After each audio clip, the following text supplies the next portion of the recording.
First on Reporter. മുന്നണി മാറ്റ ചർച്ചകൾക്കിടെ ജോസ് കെ മാണിയും എം വി ശ്രേയാസ് കുമാറും LDFന്റെ സമരത്തിനെത്തിയില്ല. കഴിഞ്ഞ 2 LDF യോഗത്തിലും ജോസ് കെ മാണി പങ്കെടുത്തിരുന്നില്ല. അതേസമയം കേരള കോൺഗ്രസിനെ പ്രതിനിധീകരിച്ച് റോഷി അഗസ്റ്റിൻ, N ജയരാജൻ ഉൾപ്പെടെയുള്ളവർ സമരത്തിൽ പങ്കെടുക്കുന്നുണ്ട്. തെരഞ്ഞെടുപ്പ് പ്രചാരണം അനൌദ്യോഗികമായി തുടക്കം കുറിക്കുന്നതുകൂടിയാണ് കേന്ദ്രത്തിനെതിരായ സമരം. റാഹിസ് റഷീദ് വിവരങ്ങളുമായി. റഹീസ്, ഇപ്പോൾ കേന്ദ്രത്തിനെതിരായ സമരം തെരഞ്ഞെടുപ്പിന്റെ ആദ്യ പരിപാടിയായി LDF കാണുകയാണോ? അങ്ങനെയെങ്കിൽ CPM നേതൃത്വം കൊടുക്കുന്ന ഈ സമരത്തിൽ ശ്രേയാംസ് കുമാറും ജോസ് കെ മാണിയും എവിടെ? സ്മൃതി, LDF മാസങ്ങളോളം നടത്തിയ പ്രചാരണത്തിനൊടുവിലാണ് കേന്ദ്രത്തിനെതിരെ മുഖ്യമന്ത്രി പിണറായി വിജയനും ജനപ്രതിനിധികളും നടത്തുന്ന എനിക്ക് പുറകിൽ കാണുന്ന ഈ സ്ഥലത്തെ സമരം പ്രഖ്യാപിച്ചത്. ആ സമരത്തിൽ ജനപ്രതിനിധികളായ ആളുകൾ പങ്കെടുക്കുന്നതിന് ഒപ്പം ഓരോ പാർട്ടിയുടെയും പ്രധാനപ്പെട്ട നേതാക്കളും പങ്കെടുക്കേണ്ടതായിരുന്നു. ഇതിൽ 2 പേരുടെ പങ്കാളിത്തം ഇവിടെ ഇല്ല എന്നതാണ് ശ്രദ്ധേയം. ഒന്ന്, കേരള കോൺഗ്രസ് എമ്മിന്റെ ചെയർമാനായ ജോസ് കെ മാണിയാണ്. മറ്റൊന്ന് RJDയുടെ സംസ്ഥാന പ്രസിഡന്റായ ശ്രേയാംസ് കുമാറിന്റേതാണ്. ഈ 2 പേരും ഈ പരിപാടിയിൽ ഇതുവരെ എത്തിയിട്ടില്ല. ഇതിനകത്ത് റോഷി അഗസ്റ്റിനാണ് കേരള കോൺഗ്രസ് എമ്മിനെ പ്രതിനിധീകരിച്ച് വേദിയിൽ ഇതിനകത്ത് ഇരിക്കുന്നത്. ഒപ്പം പ്രൊഫസർ N ജയരാജ് ചീഫ് വിപ്പാണ്. അദ്ദേഹം ഈ പരിപാടിയിൽ പങ്കെടുക്കുന്നുണ്ട്. റാന്നി MLA പ്രമോദ് നാരായണൻ പങ്കെടുക്കുന്നുണ്ട്. ഒപ്പം ജോബ് മൈക്കിൾ ചങ്ങനാശ്ശേരി MLAയും പങ്കെടുക്കുന്നുണ്ട്. പൂഞ്ഞാർ MLA സെബാസ്റ്റ്യൻ കുളത്തിങ്കലിനെ അല്പസമയം മുമ്പ് ഫോണിൽ വിളിച്ചപ്പോൾ ഉടൻ എത്തും, യാത്രയിലാണ് എന്നാണ് അറിയിച്ചത്. ഇതിൽ ജോസ് കെ മാണി എവിടെ എന്ന ചോദ്യം പ്രസക്തമാണ്. അദ്ദേഹത്തെ പലതവണ നമ്മൾ വിളിക്കാൻ ശ്രമിച്ചിരുന്നു. പക്ഷേ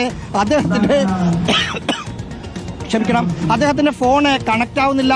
അദ്ദേഹത്തിനൊപ്പമുള്ള ആളുകളെ വിളിക്കാൻ നോക്കി, അവരെയും ഫോണിൽ ബന്ധപ്പെടാനായില്ല. മറ്റു വഴികളിൽ മന്ത്രിമാരുടെ ഓഫീസ് വഴി അന്വേഷിച്ചപ്പോൾ അദ്ദേഹം കേരളത്തിലില്ല, ദുബൈയിലോ ഡൽഹിയിലോ ആണ് എന്ന വിവരമാണുള്ളത്. കൂടുതൽ അറിയില്ല എന്നതാണ് പറഞ്ഞത്. മറ്റൊന്ന് ശ്രേയാംസ് കുമാറാണ്. ശ്രേയാംസ് കുമാറും ഈ പരിപാടിയിൽ പങ്കെടുക്കുന്നില്ല. ശ്രേയാംസ് കുമാറിന്റെ പാർട്ടിക്ക് കൂത്തുപറമ്പ് MLA KP മോഹനാണ് ഒരു MLA ആയിട്ടുള്ളത്. അദ്ദേഹം ഈ പരിപാടിയിൽ പങ്കെടുക്കുന്നു. ഒറ്റ നോട്ടത്തിൽ അദ്ദേഹത്തെ കണ്ടിട്ടില്ല, ഫോണിൽ വിളിച്ചിട്ട് എടുത്തിട്ടുമില്ല. ഒരുപക്ഷെ ഇതിന്റെ അകത്ത് എല്ലാ MLA മാരും ഉള്ളതുകൊണ്ട് ഒറ്റ നോട്ടത്തിൽ അദ്ദേഹത്തെ കണ്ടില്ല. KP മോഹനൻ ഉണ്ടോ എന്ന കാര്യം വ്യക്തമല്ല. ഇതിനകത്ത് രാഷ്ട്രീയ പ്രസക്തിയാകുന്ന കാര്യം, നിയമസഭാ തെരഞ്ഞെടുപ്പിന് തൊട്ട് മുന്നേ LDFലെ 2 പാർട്ടികൾ മുന്നണി മാറാനുള്ള സാധ്യതകൾ ചർച്ച ചെയ്തുകൊണ്ടിരിക്കുകയാണ്. അത് കേരള കോൺഗ്രസ് എമ്മും RJDയുമാണ്. അതിനിടയിലാണ് ആ 2 നേതാക്കളുടെയും സംസ്ഥാനത്തെ ഒന്നാമത്തെ നേതാക്കൾ ജോസ് കെ മാണി കേരള കോൺഗ്രസ് എമ്മിന്റെ ചെയർമാൻ എന്ന നിലയിൽ മാത്രമല്ല, ലോക്സഭയിലെ LDFന്റെ MP എന്ന നിലയിൽ കൂടി ഈ പരിപാടിയിൽ പങ്കെടുക്കേണ്ടതായിരുന്നു. അവർ ഇല്ല എന്നതാണ് ഈ പരിപാടി ഏതെങ്കിലും തരത്തിൽ ആകാംക്ഷയാക്കുന്ന തരത്തിൽ. എന്താണ് അവരുടെ നീക്കങ്ങൾ, എന്തുകൊണ്ട് പങ്കെടുത്തിട്ടില്ല എന്ന കാര്യം അറിയേണ്ടതുണ്ട്. കേരള കോൺഗ്രസ് എമ്മിന്റെ പാർലമെന്ററി പാർട്ടി യോഗത്തിലടക്കം മുന്നണി മാറ്റ ആവശ്യം 2ാം നിര നേതാക്കൾ ശക്തമായി ഉന്നയിച്ചു എന്നുള്ള സൂചനകൾ ഉണ്ടായിരുന്നു. ഈ പറഞ്ഞ റോഷിയുടെ വീട്ടിൽ തന്നെ നടന്ന യോഗത്തിലാണ് ഇങ്ങനൊരു ആവശ്യം ഉന്നയിക്കപ്പെട്ടത് എന്നുള്ള വാർത്തകളും ഉണ്ടായിരുന്നു. അപ്പോൾ പാർട്ടിയിലെ ഒരു പൊതുവികാരം, ഇതിനിടയ്ക്ക് UDFുമായി അനൌദ്യോഗിക ചർച്ചകൾ നടക്കുന്നു എന്നുള്ള സൂചന, ഇതൊക്കെ ഈ ഘട്ടത്തിൽ ശക്തമായി ഉന്നയിക്കപ്പെടുന്നുണ്ടോ? ശക്തമായി ഒരു സൂചനയായി കാണേണ്ടതുണ്ടോ? സ്മൃതി, അതിനോട് കൂട്ടിച്ചേർക്കണം ഇന്നത്തെ ജോസ് കെ മാണിയുടെ അസാന്നിധ്യമെന്ന് പറയേണ്ടി വരും. കഴിഞ്ഞ ബുധനാഴ്ചയാണ് റോഷി അഗസ്റ്റിന്റെ വീട്ടിൽ വെച്ച് ജോസ് കെ മാണി കൂടി പങ്കെടുക്കുന്ന കേരള കോൺഗ്രസ് എമ്മിന്റെ പാർലമെന്ററി പാർട്ടി യോഗം നടന്നത്.